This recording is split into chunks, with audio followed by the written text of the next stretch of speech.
Je pense que l'urgence, c'est vraiment de quitter un petit peu les études extrêmement macroéconomiques, souvent abstraites, pour mieux étudier et cerner les facteurs de blocage, d'un côté dans les relations entre la rive nord et la rive sud, mais aussi les facteurs de blocage au sud, où les performances économiques comparées aux pays du sud-est asiatique ou à un pays comme l'Irlande ou même à une petite île comme Malte qui n'a pas une goutte d'eau, quels sont ces obstacles internes qui font qu'on n'arrive pas à briser un cercle vicieux.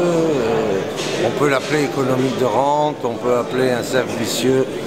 d'une économie qui n'est pas très performante, qui produit du chômage, de l'immigration et beaucoup d'autres choses aussi de ce type. L'État n'est jamais un bon acteur économique. Et donc il faut le désengager de l'économie. Mais bon, on le désengage de l'économie, très bien. Mais est-ce que le secteur privé, dans ses structures, son mode de fonctionnement, est-il capable vraiment justement de briser le cercle vicieux de l'économie de rente, ou bien n'est-il pas lui-même enfoncé le plus souvent dans des situations de rente qui engendrent la paresse technologique et qui font que les hommes d'affaires vont dans les secteurs où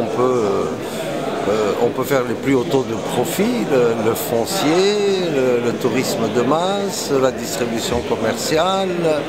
les services financiers, la banque. Et donc à ce moment-là, on abandonne d'autres activités qui pourraient faire passer de la rente de type commercial, pétrolière, remise d'émigrés, à ce que moi j'appelle la rente de l'innovation technologique. Et qui peut être beaucoup plus intéressante,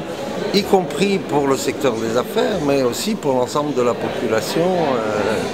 parce qu'à ce moment-là, on réduirait assez rapidement les taux de chômage, à mon avis, notamment le taux de chômage des jeunes diplômés, qui prend des proportions tout à fait inquiétantes dans les pays du sud de la Méditerranée.